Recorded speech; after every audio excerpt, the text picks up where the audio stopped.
I apologize. Everything here is extremely important to me. You and I both, the cat? You and I both. Today's episode of Kale's Tales is...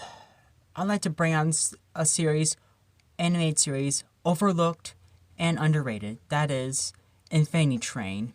Created by Owen Dennis and his creative team. It's one of those kind of underrated shows I'm so very proud of knowing. And this was a Christmas gift about 2.5 years ago. Now, we'll get started. What's Infinity Train about? What is it exactly? What are you talking about, Kale? Well, it's an anthology miniseries, just like Over the Garden Wall on Cartoon Network. And it was on Cartoon Network on August 5th of 2019. The YouTube pilot was released on Cartoon Network on 2016, gaining a 400 million views and following of it. And anyone can find the fan art on your Tumblr, Instagram, Reddit too. And I ponder if it counts as kind of sci-fi fiction. But the show is it's like heroin for over garden wall addicts. Like, you get one shot, like, boop, okay, not missing the heroin so much. Anyway, it was created by Owen Dennis, who's a storyboard artist and writer for Regular Show and Close Enough. His team includes Nick Cross and Reddy Myers for the pilot, and Sam Spina, Madeline Corpel, and Cole Sanchez. Now, after the conclusion of Season 1, Cartoon Network announced Infinity Train would carry on as an anthology series, just like Garden Wall. 10 episodes each with 11 minutes. Carrying on as an anthology series. The 10 episodes would... Season 2 aired on Cartoon Network on 2020, January the 6th.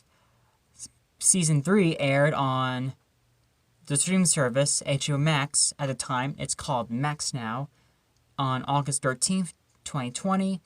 And Season 4 released the finale on April 15th of 2021.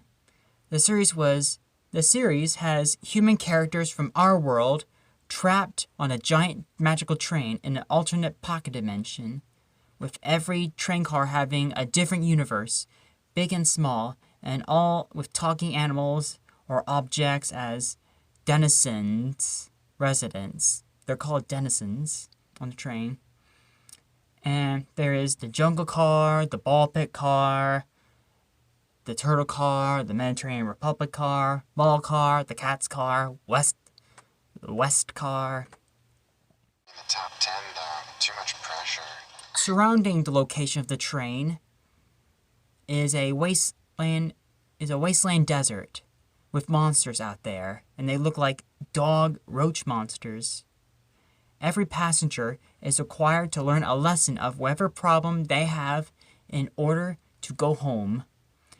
Basics of a slice of life story. If you really think about it, each car / denizen, some cars are easy to get through, others have puzzles to solve and are terribly difficult. It amazes me how people take their own feelings and experience and project them into characters, so you'll know as an audience how they felt at that time or when they were younger. They go through anyway, the passengers, they learn the lesson, they go through a portal, wake up, and go, I'm in a strange new world that I barely understand. My parents are divorced, and I have to keep figuring out. That's Tulip in book 1. Every Infinity Train season is referred to as book, not season, with its own title. It follows own storyline and new characters across all 4 seasons. Infinity Train has received acclaim for the complex themes, relatable, likable characters, animation style, writing, music, and voice acting. Now, I'd be very much happy. I wish to plan to make a second video, 2 of them separate, where I make all these old Infinity Train TikTok videos trying to support and renew season book 5. We'll get to that, don't worry. And I'll be going that way. I'll be going down all 4 seasons: mystery, adventure, tragedy, and comedy. And a lot of the sci-fi technology that doesn't explain itself, the train is. In 2020, Owen stated, in quote, he wanted to continue the show for 8 seasons, but half the crew was laid off, and the show was not renewed for season 5. He suggested that Max was concerned that the stories and themes were dark and appealing for kids. Like, they are aware that Disney got away with more dark stuff for kids. In 2022, Infinity Train was removed from Max. In 2023, it was also removed from digital platforms. Like, what did they do wrong? He defined each book by particular meaning. Book 1 was a mystery. Book 2 would be an adventure. Book 3 was a tragedy. And Book 4 was a comedy.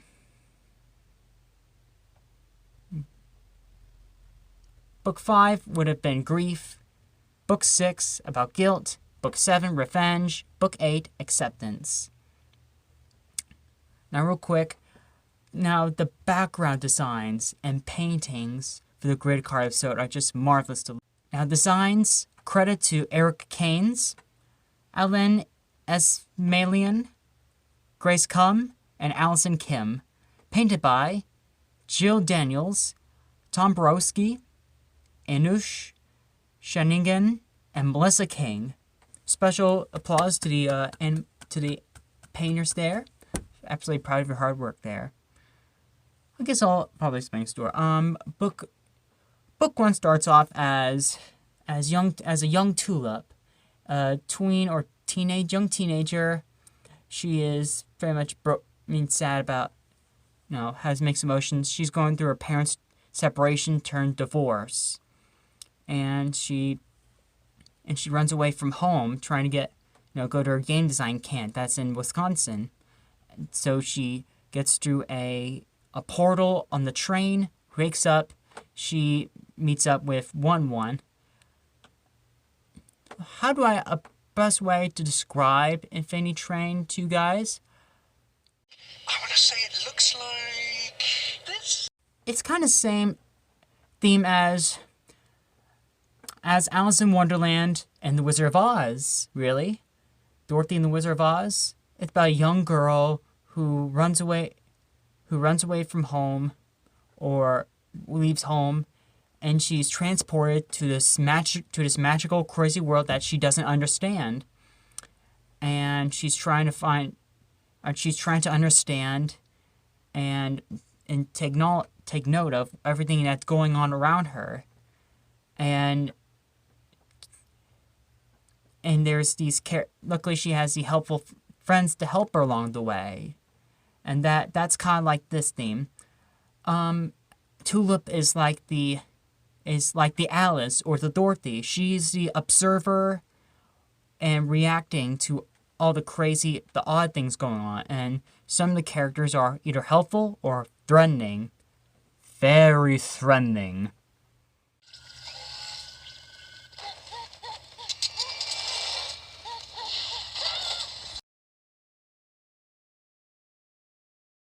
Have you guys took a proper look at Owen Dennis's old Tumblr page? So those who've managed to screenshot some or haven't yet, his Reddit answers are pretty damn funny, and that's why I managed to save some, which are some of my favorite ones.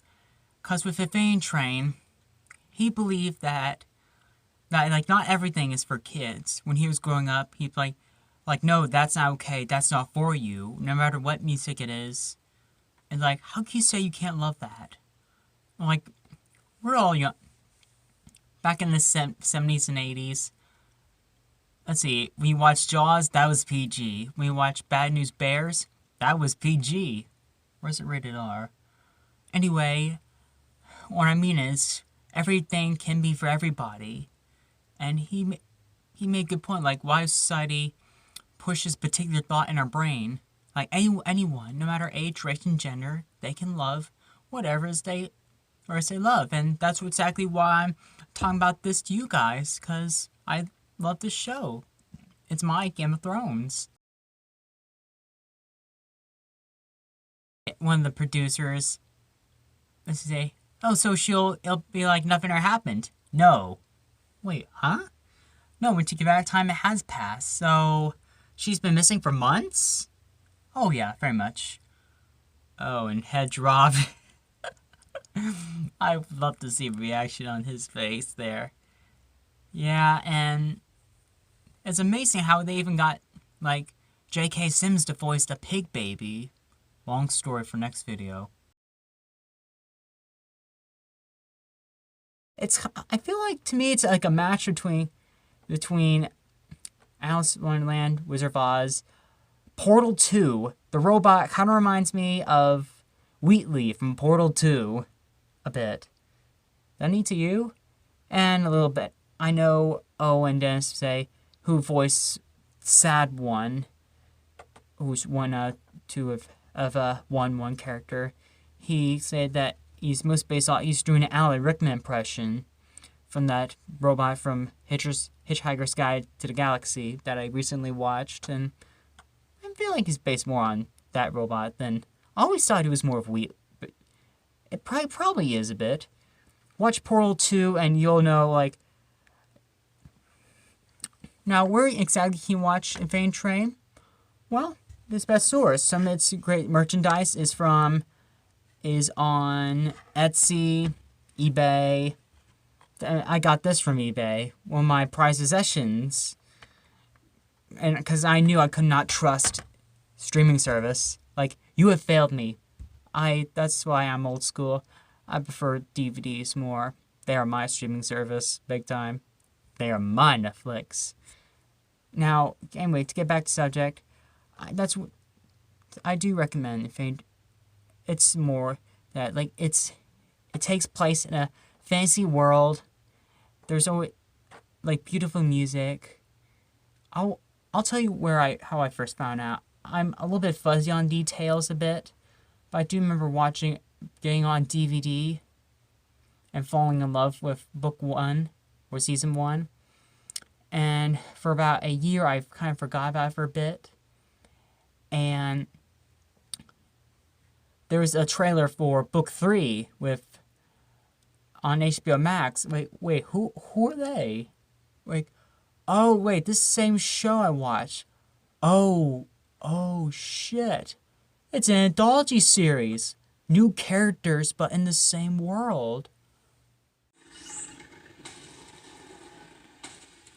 The trespassers are given as food to the mighty Tuba. I was immediately hooked. Then in book 4.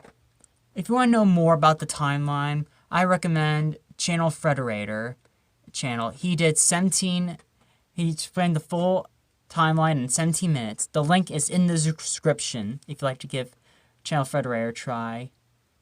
And there, I was a little bit fussy, like, why don't people ever talk about this? And thank God I'm wrong. Thank God I'm wrong. They do. There's occasional people, even Saberspark had a nice review about it, which was lovely.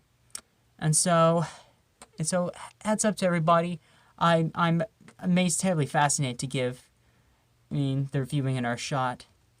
And like to go down, next one I'll be reviewing the top, one of my favorites this season from book 1 to 4.